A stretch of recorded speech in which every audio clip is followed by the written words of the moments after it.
The physics of rocket ship design. Here's a brief overview of the history of rocketry. The Aggregate 4, or the V-2 missile, was the first rocket to reach space in 1942.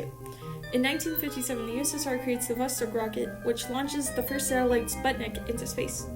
The Saturn V was a three-stage rocket developed under the Apollo program in 1974. The space shuttle was used from 1981 to 2011, and it harbored various missions to hold humans in orbit. Aerojet Rocketdyne, Ariane, SpaceX, and other companies have been more recently developing and launching their own rockets in recent years. SpaceX is redeveloping the Starship, which took flight in early 2023. Here's the Newton's laws for reference and how they are most directly applied. The first law explicates why propulsive thrust is required in the first place. A rocket ship will stay still unless it has fuel or some kind of driving force because of gravity. The second law, or F equals ma, can be used to calculate the amount of thrust needed for a rocket at a certain point in time. Though because the mass of a rocket can change due to different stages, different equations like the thrust equation, which depends on mass flow rate, can generate more accurate answers. And the third law explains how rockets generate thrust.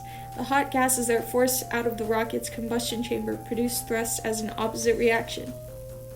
We'll be examining the following two American rockets and their differences in design: NASA's Saturn V and SpaceX's Starship.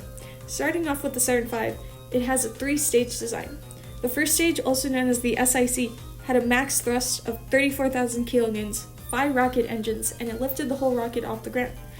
The second stage, SI2, was powered by 5 J2 rocket engines. The third stage was the S4B, which was powered by 1 J2 rocket engine.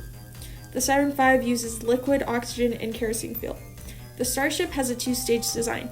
Its first stage, called Super Heavy, propels the rocket into space. It's powered by 29 Raptor engines fueled by liquid methane and oxygen, and has a maximum thrust of 72,000 kilonewtons. The second stage uses Raptor engines as well. Differences. The Starship stages work in conjunction with each other to create larger thrust, unlike the Saturn V, which uses each stage individually. Unlike any rocket before it, the stages of the Starship are also reusable and designed to land vertically. Likewise, liquid methane has a higher specific impulse, meaning that a methane-fueled engine can achieve higher thrust for the engine. Here are some of the calculations mathematically. While the specific impulse was given, I used the thrust equation as said earlier to show that methane created a larger version of specific impulse, which contributed to more thrust. While the thrust equation may not look like F equals ma, it is a derivation of it that shows the amount of thrust for a certain velocity. Thanks for watching.